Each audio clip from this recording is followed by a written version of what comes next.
Hey, what's up, everybody? We have a new YouTube channel. Make sure you subscribe right now. Leave a comment on the video. Share it with your friends. It's also a podcast, 3 and Out, wherever you listen with me, John Middlekauff, Apple, Spotify. We have you covered, as well as thevolume.com. We have merch. Check out. I got 3 and Out hats right now. Thevolume.com. Search the podcast. Buy some merch. Okay, let's bang out a little thing we call the mailbag. You guys know the drill. Easy to get in. At John Middlekauff. At John Middlekauff is the Instagram. DMs wide open. Fire on in. Happy Monday. Been hearing a lot of talk about how Mahomes has the best quarterbacking start to a career. I think he could 100% become the best ever. Over the next 5 to 10 years, how many more titles could this guy win? Even eventually without Kelsey and Reed. Have a great rest of the week. Jared's a friendly fella. I would say if he wins this, right? So he wins in 2 weeks. He's got 3. It does seem difficult to get 3 more, right? Like what Brady did it over 20 years. His first one was 2001. His last one was 2021. So you're talking about a huge gap. So to think that in 10 years, so basically from 2000, Mahomes won his first one in February of 2020. 10 years from now would be like that's a lot of Super Bowls. I would say if he wins 4 total, that's a remarkable accomplishment. Like just stunning. Because it's going to be hard to win against the Niners, right? So let's say he loses, and he's been to 4 and he's won 2. Is he going to get to 3 more? That's what makes it difficult. It's just hard to get to the game. It really is. 49er fan ever since the drive. I'm not typically on social media, but I've been following Colin since the mid-2000s. Actually met him twice, and I've enjoyed your content for a year now. Love the takes you give inside the NFL operation. I literally installed Instagram just to get this message out because I believe so much in it. I was thinking this thought during the 49ers game, but I was obviously hammered. The more I look at it with sober eyes, I think number 32, Brian Branch, was trying to injure Brock on the long 3rd and 4 scramble. Watch it all the way. He slowed down, timed his steps, and then tried to step on Brock's knees, even raking his foot backwards. Not a normal body motion. Is there any way we can get this to the league office? The attached clip is from David Lombardi, who's a buddy of mine. Okay, I'm watching this clip now. Here goes running. There's Purdy. I don't know. Here's what I would say. Anything, and this is why the NFL and sports implementing slow motion on replays, that's not the way. These guys are moving so fast. I'm going to give the guy the benefit of the doubt. Do I think that he slowed down and tried to rake his knee on the guy's knee? Maybe he wanted to step on him so he'd feel a little pain. Like, this is football, not patty cake. Now, you can say, like, that's crossing the line. Yeah. Some of the great teams, some of the great players are line crossers. I'm not defending it, but I think, we love to eat the hot dog, and I had one the other day at Costco, but we don't want to go to the hot dog manufacturing plant and see them all made. And, like, we love football, but we always get up in arms with, that's such a dirty hit. Yeah, it's kind of a dirty game. This guy's running full speed at each other. And literally not trying to, like, send you to the hospital, but I'm trying to knock you out of games as a defensive player. Now, is that if he truly was, like, trying to step on his knee, twist it? Like, yeah, it's fucked up. Do I believe he was doing that? I don't know. I mean, I don't get too caught up in that, besides, like, super, super egregious. Again, I thought Casey, the dude from the Steelers who got kicked out the final 3 games of the season or whatever, when he destroyed Michael Pittman, I didn't blame the defensive player for that. I blamed the quarterback. Threw a hospital ball. But if you went on, like, social media, it's like, kick him out of the league. Oh, shit. Yeah, the pass from Gardner Minshew was. In the history of me watching football, that gets guys' neck broken. But now it's like all of the defenders' fault. It's like, yeah, that was a terrible pass. If you had the choice between Lamar, Burrow, or Allen for the next 5 years, or whatever you see as the foreseeable future, who would you choose? I don't even hesitate. I would take Josh Allen. I don't even have to think twice. I would go Josh Allen. Here's the problem with Burrow is like the availability now is a little in question. I know Lamar's been dinged up a little bit. We could argue those two. Now Burrow obviously beat the Chiefs a couple years ago, but Josh Allen without hesitation. To me, Josh Allen's the second best player in the NFL at quarterback. Mahomes is in his own little world, and then I would have Josh Allen too. I'd argue with anyone until we're blue in the face. But again, here would be my argument. Get Andy Reid and Steve Spagnuolo on the phone. Ask them who keeps them up at night the most. Of all the players in the NFL at quarterback, who do they fear the most? I'll guarantee it's Josh Allen. I know that for a fact, actually. I was at a bachelor party in Colorado, and I proposed a hypothetical. If a team that is loaded and ready to win now, such as the Niners, needed a quarterback to win the Super Bowl next year, would they rather have Herbert or Stroud? Everyone said Stroud except me. The answer has to be Herbert, right? As a side note, I went to Oregon. Most of the other guys either went to Ohio State or have Ohio ties. Either their Ohio bias was clouding their thoughts or something else commonly purchased in Colorado was. Would love to hear your thoughts. These hypotheticals are great. It's like, well, if the Lakers, if they could add Curry and like somehow get, Embiid, this is impossible. Now, don't get me wrong. These are conversations, a huge reason sports are so big. But it's like these two quarterbacks, the only thing they have access to is Brock Purdy. I would imagine if you asked me who is graded the highest in their system, one thing with the Niners, like running their system, is not as much about some of the things Herbert possesses. Like Herbert in a vacuum is a more physically gifted guy than Stroud, but Stroud just showed for a year that he can excel in this offense. So to me, if you just gave Kyle, and if you factored in the money, like Herbert is on an enormous contract, Stroud's on a rookie contract. So if we were just doing a draft from scratch, we didn't have any team, we didn't have any other players on the team, would I take Herbert or Stroud? I think a lot of people in the NFL would still take Herbert. But I think for the 49ers, because they just saw the kid run the offense with Bobby Slowick, who was like one of Kyle's guys, I mean, you could convince me.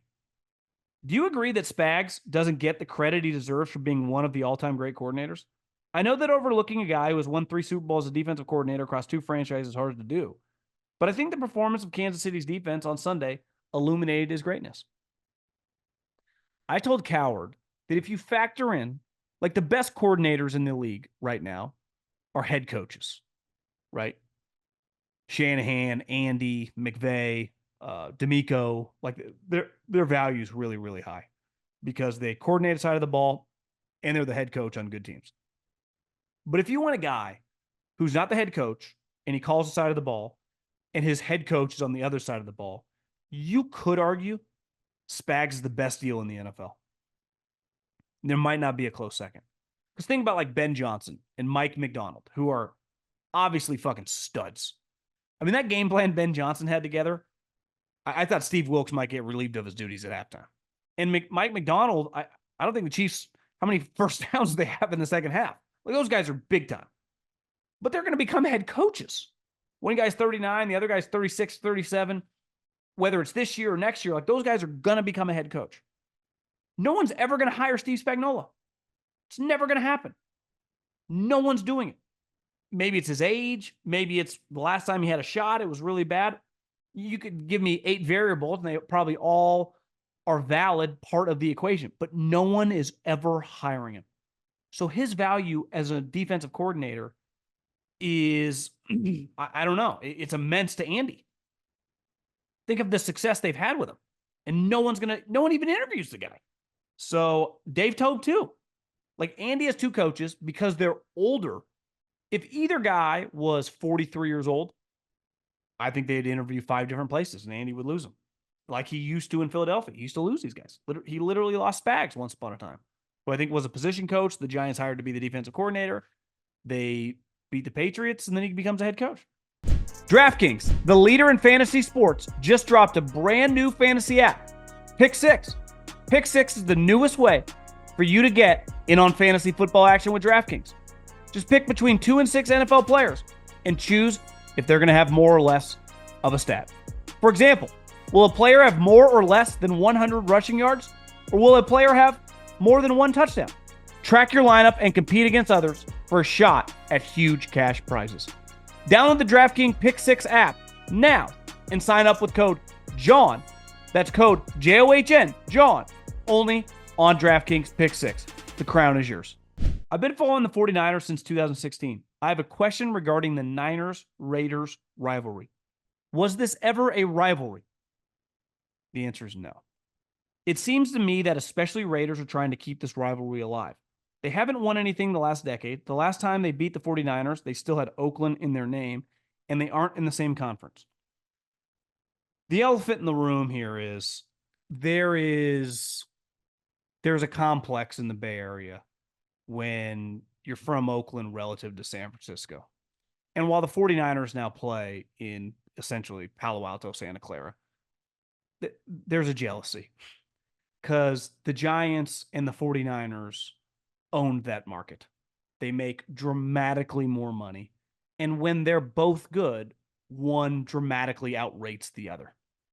Obviously, the A's are moving to Vegas, and the Raiders, who had to move to Vegas 5 or 6 years ago, a big reason for that is because they weren't going to be able to function.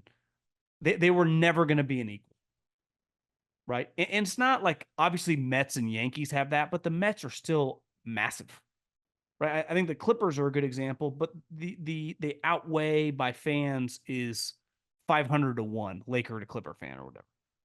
The Niners greatly outweigh the Raiders in terms of fans in the Bay Area. I'd say it's probably out of 10 people. Raider fans are going to get mad at this, but it's closer to 9 to 1 than it is 6 to 4. And I just think there's a jealousy. And it comes, it's the socioeconomics of it. It's the prestige of the names. There's just an element that's, think about this. Oakland has lost all 3 teams in a 5-year span.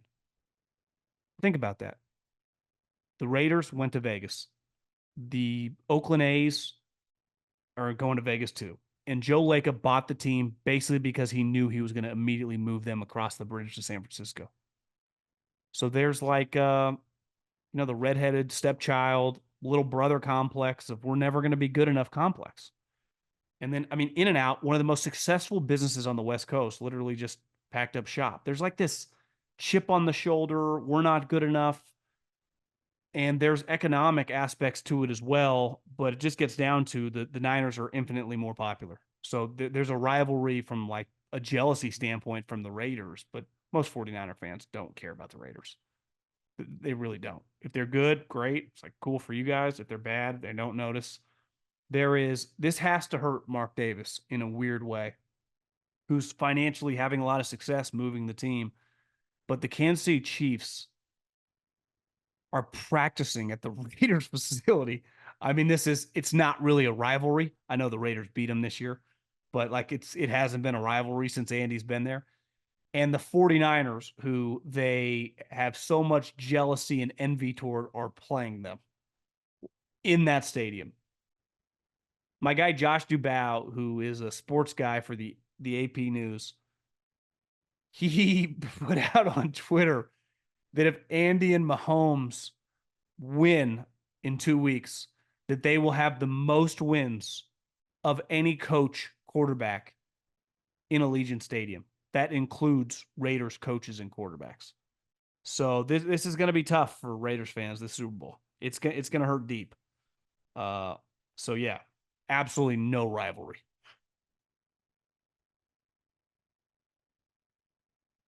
I think you can have a natural geographical rivalry of where people at school, if one kid's a Raider fan, you talk a little shit.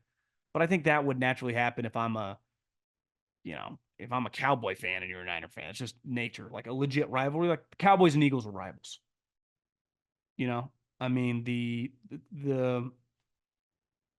The Steelers and Ravens are rivals. Ohio State and Michigan are rivals. The 49ers and Raiders simply are not. If you were to bet on 6 sneaky good teams this upcoming year, thinking wildcard teams 04 or 24-25 season, and 6 teams that missed the playoffs, who would you choose and what? You're way ahead of me. I haven't. I'm just trying to get to the draft, so I can't. That's a good question, but it's probably more for like June or July. This is probably a better one. I'm a Seahawks fan, but seeing the Rams this season and Arizona's feistiness and your team, of course, what do you think Seattle should do with their team? Draft, coaching, players. Like you, I like Vrabel and then McDonald and the OC Ben Johnson. I've been thinking about starting a YouTube channel, but I think people won't listen to me or care my opinion. If I got big enough, like where you are at right now, would you be willing to buy a percentage of the channel brand? This guy's a big picture thinker. Raphael, I like where your mind's at, but you're way ahead of me. My recommendation would just start a channel. If you get big enough, people are going to want to buy in. I would say on the Seattle situation is it does feel like they're not going to hire Dan Quinn. I don't know why I feel like that. Schefter kind of alluded to everyone thinks Dan Quinn and Ben Johnson are going to Washington, Seattle. He's like, I would bet against at minimum one of those not happening. So to me, and I saw the Seattle Times, Bob Condata, who I follow on social media, put out, there have been a lot of smoke about Mike McDonald. Maybe they're still going after Ben Johnson. I wonder if Seattle's kind of lurking and they're not going to hire Dan Quinn. So I would expect them to be one of the Ravens guys or Ben Johnson, assuming Ben Johnson doesn't go to Washington, which I thought was going to happen, but now it doesn't feel like it's likely. I don't know what's everyone else hiring coaches. Like, come on, guys, let's make it higher. Starting this off by saying Dan Campbell deserves a lot of credit for what he's done with the Lions. Totally agree. But being aggressive and going for it all the time, who does that sound like? Brandon Staley. Everybody loved Staley in the beginning because he was uber aggressive on fourth. As time went on, it became more and more of a problem. As much as I don't want comparison to be true, what do you say? Well, I think one thing Dan Campbell has going for him is there's a genuine nature to the guy. If you watch his post-game press conference, it's not, you almost like want to shed a tear. He really resonates when he talks. To me, Brandon Staley always gave off this Gavin Newsom fraud vibe. It's like, bro, nobody trusts when you talk. You just feel like such a phony. And there's a genuine nature of Dan Campbell. And we all know like authentic people, and that's his vibe. So when he, after the game, said like, listen, we might never get back here. Like he just feels like a real human being. I do think that it's an organization philosophy. Like I'm not saying he's against it, but he's all bought in on it. I do think there has to be some middle ground. Now, you never want to go back all the other way, like Rivera ended up doing. Rivera used to be really aggressive, and now he's not as aggressive. Obviously, he's not even coaching anymore, but you know what I mean. There's just a balance, I think it's just that simple. Everything in life, like you're allowed to have, a couple McDonald's cheeseburgers. Would you have them every day, twice a day? Probably not. And this notion, I can't get over. This is what we do all the time. Who talks like that? No one in business talks like that. No human being would talk like that. I'm wearing sandals right now. It's 75 degrees out. If I was in Minnesota and it was 10 degrees, probably wouldn't want to have sandals on. Probably want to put pants and shoes on. Like situations dictate what you do and when you do it. You can't just have an organizational philosophy. This is what we do no matter what 100% of the time. I don't think any human being, any successful company, any successful team has ever thought like that. Peyton Manning loved to throw, but if you don't have enough guys in the box, he'll check into a run and he'll run for 7 yards, right? I mean, it's just, I think the best example is the best dynasty of my life, any sport, was the Patriots because of the time in which they did it over and the amount of different iterations of the group. And the number one thing Belichick and the Patriots hung their hat on was just, we'll do whatever it takes.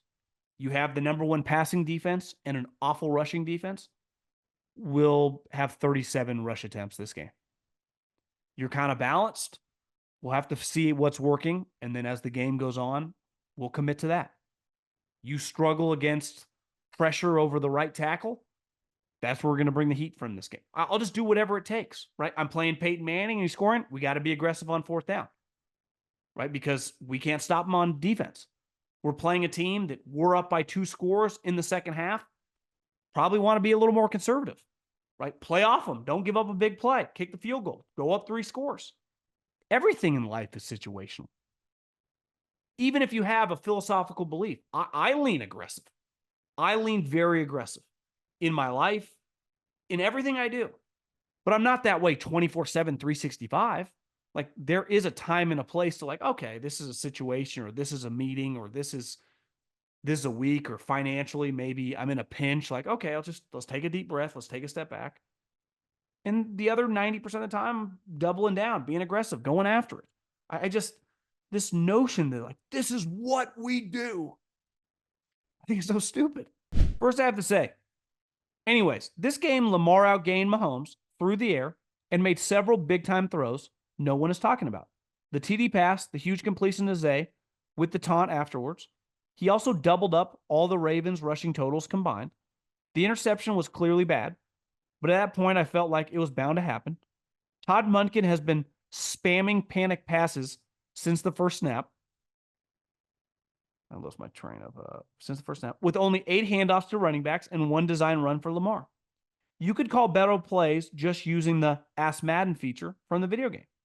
I feel like at least 90% of the failures fall squarely on him and Harbaugh and should be held against Lamar. I don't even think they gave him a chance from the kickoff. Is that fair?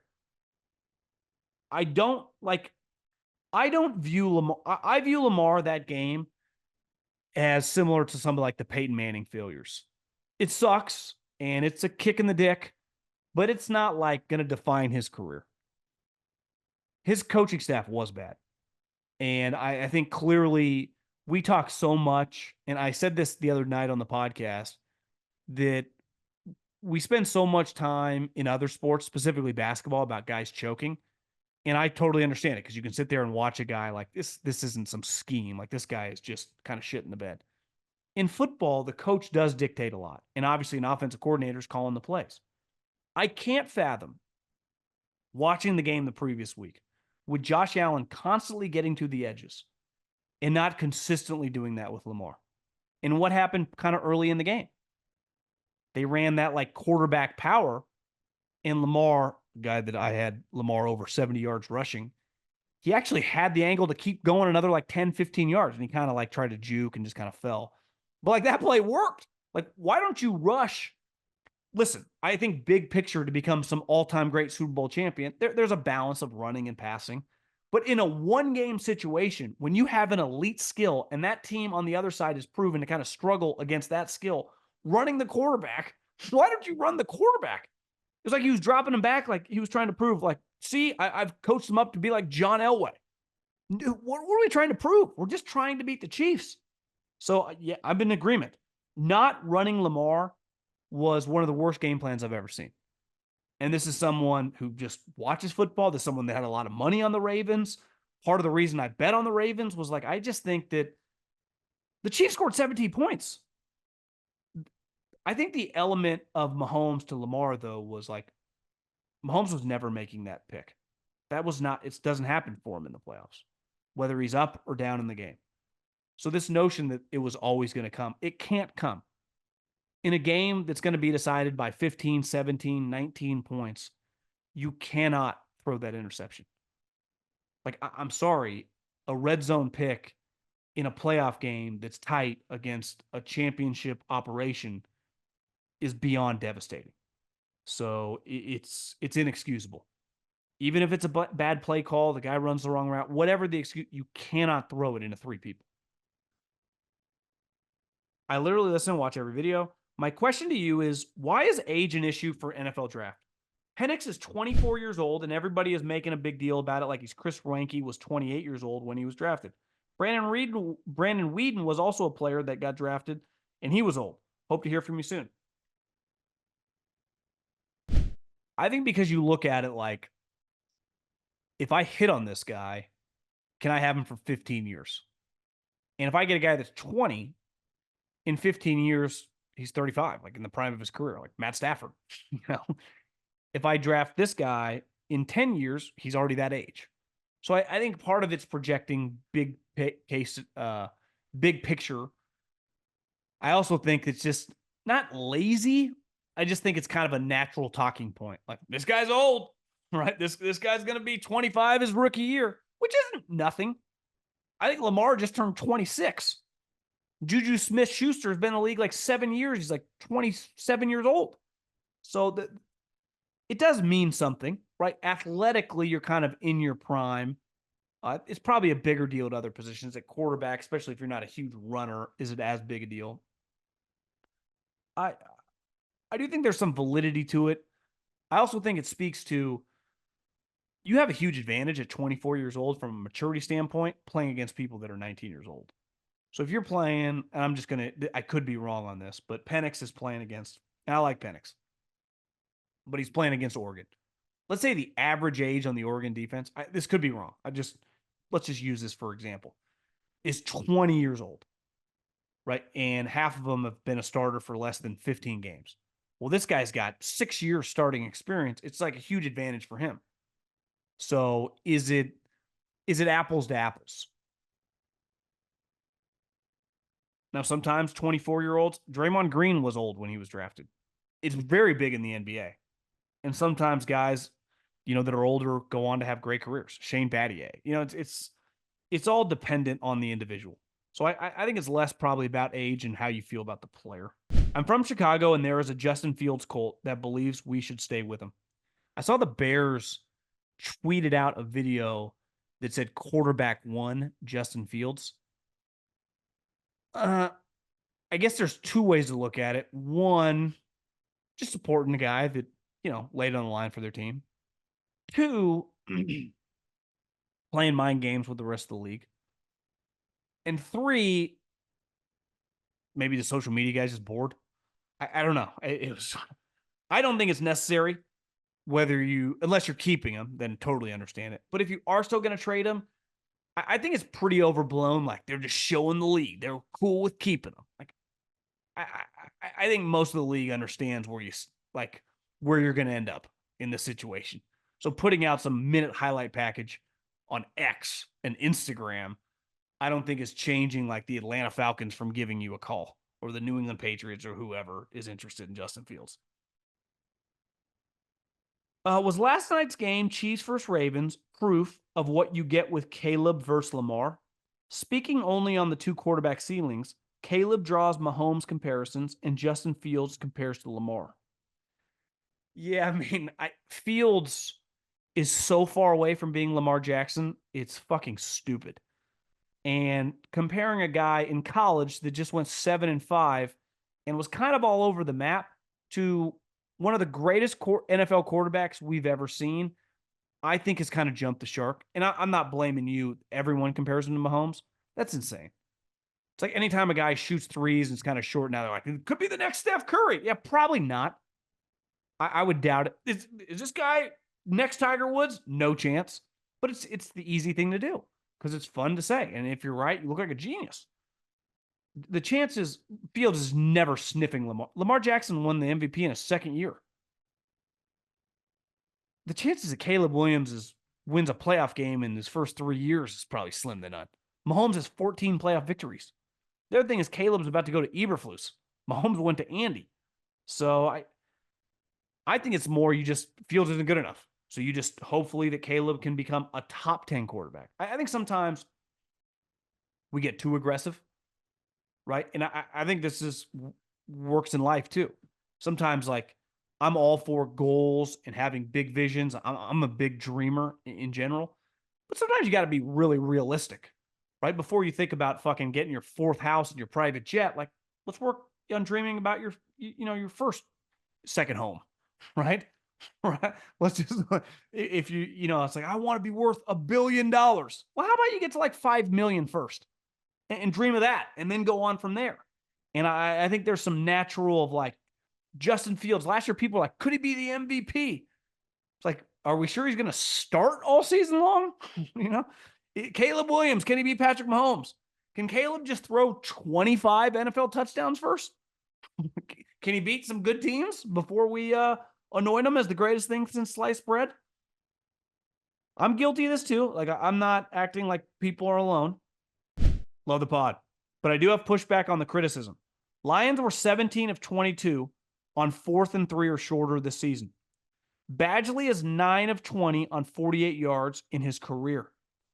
Worst amongst qualified guys in NFL history. Numbers even worse when you factor in the outdoors. For me, it comes down to, do you trust a top 5 offense to get 2 yards or a bottom 5 kicker to make a 45-plus yarder? If Justin Tucker is the Lions kicker, I totally get it. So Badgley is 9 of 20 on 48 yarders in his career, and you guys were 77%. Listen, those numbers are they make a lot of sense. I would just say this. I do think you got to factor in the variables here. And do you trust him to make a kick in that spot? Do you feel good about him in warmups? If you told me we had no faith in him, then I would totally get it. But they had run him out before. Now, I know it was a much shorter kick, but they ran him out at the end of the half. I listened to Lombardi's pod today, and he thought that Dan Campbell really regretted not going for it at the end of the first half when he ended up kicking the field goal instead of like trying to make it 28-7. Obviously, if they didn't get it, he would have just been 21-7 at half and kicked the field goal to make it 24-7. I just think anytime, no points are guaranteed, right? Nothing in the NFL is guaranteed. Anything can happen on a play on 4th and 2, just like anything can happen on a kick. I do think, and I'm not a huge believer in like the optics of things make it harder to criticize, but if you kick the field goal, I don't think anyone thinks twice. I also don't think anyone would view Dan Campbell as some puss bag who always goes for it and then, his sphincter got tight in a big game because he kicked the field or he attempted a field goal in that situation. I think it's completely understandable given the score. To me, it's the score. So either you think, if you don't think that he can make the field goal from any distance, I mean, what's the point of even having him on the active roster? Might as well just go forward on every play. And Dan Campbell has shown that he kind of would. So I don't know, man. There is no guarantee that he would have hit the field goal. Just like there was no guarantee that you get the 4th and 2 and you didn't. He dropped it. And that play changed the game. It just did. Does it change the game if they attempt a field goal and he doinks it off the left upright? Honestly, it doesn't feel like it would have the same momentum. I feel like this, to my core, that the momentum that the 49ers got and the belief that they got on the sideline, and all these guys said it. George Kittle said it last night. George Kittle said last night that McAfee told him, he didn't even know this. How would he? Did a couple weeks ago, do you understand that the analytical community does not believe in momentum? They don't believe it exists, which, like, these aren't just robots / widgets playing the game. These are human beings. So I will agree with this. I don't agree with the decision. There is no guarantee any of it was going to work or not work. You have no clue. It's part of football. It's part of sports. Part of life. Fuck, I could buy an NFL team tomorrow and something dramatically happen with television rights and the next television deal is a disaster. There's nothing is guaranteed in life besides death and taxes. But I think given the score, having the mindset of, there's a difference of like conservative trying to preserve something and setting yourself up to win the game. Like, I don't want to say the game's over at 17 points, but it would have felt pretty over. Peter here, new to the pod since 23. Can't get enough. Keep up the good work. Do you know the process of how the NFL assigns referees to playoff games? Concerning the Chiefs, the head ref for this matchup, Sean Smith, historically leans in favor of away teams. Having these stats in hand, I would think the NFL would assign refs in playoff games that historically call games penalties closer to 50-50 for both teams. I'm assuming it's tenure and experience, but should referees' records be taken into account? You know what's funny and I mean this with all sincerity, I don't spend that much time. These are good. I get a lot of good referee questions about full-time referees, stuff like this. I just don't think about referees that often. I really don't. Maybe it's my lack of respect for them. Maybe it's my just indifference toward them. Obviously, they have had moments where they have clearly impacted wins and losses. Luckily, I think we all can agree that was not the case in the games yesterday. Not saying they were perfect, but the Niners and the Chiefs did not win because of the referees. But I just don't spend that much time like breaking down their numbers. I know it was a story last week about the dude in the Chiefs game, but I would guess they take it into account. But maybe if you got Belichick on the phone, he'd tell you these fucking idiots in Park City in the league office don't know how to walk and chew gum at the same time. So maybe they're just kind of throwing stuff at the wall and see what sticks. So I would say, yeah, in theory, you would factor everything in, but I think there is a 50-50 chance that no, it's just kind of random. Whoever is in the good graces at the time, whoever they like. And I think that's a pretty consistent theme with most businesses. Guys that the decision maker likes are the reason that you get jobs. It's just and lose jobs. Hell, I lost my radio job because the Raiders wanted me out and they were the main partner with the radio station. I know a lot of people in sports radio that have their stations have relationships with teams. Well, the moment you piss them off, they come for you. It's kind of the way it works. So if you told me that this guy was in really close with Troy Vincent or one of Rogers, right hand man, maybe Roger, I'd believe you. How do a lot of guys in the NFL get hired? They get in tight with the owner. Maybe it's just that simple. Maybe we overthink it and try to make all these excuses and why they did it. Maybe it's just they hire who they like. Happens a lot with coaching staffs. You just hire their buddies. Appreciate everyone listening. See you later.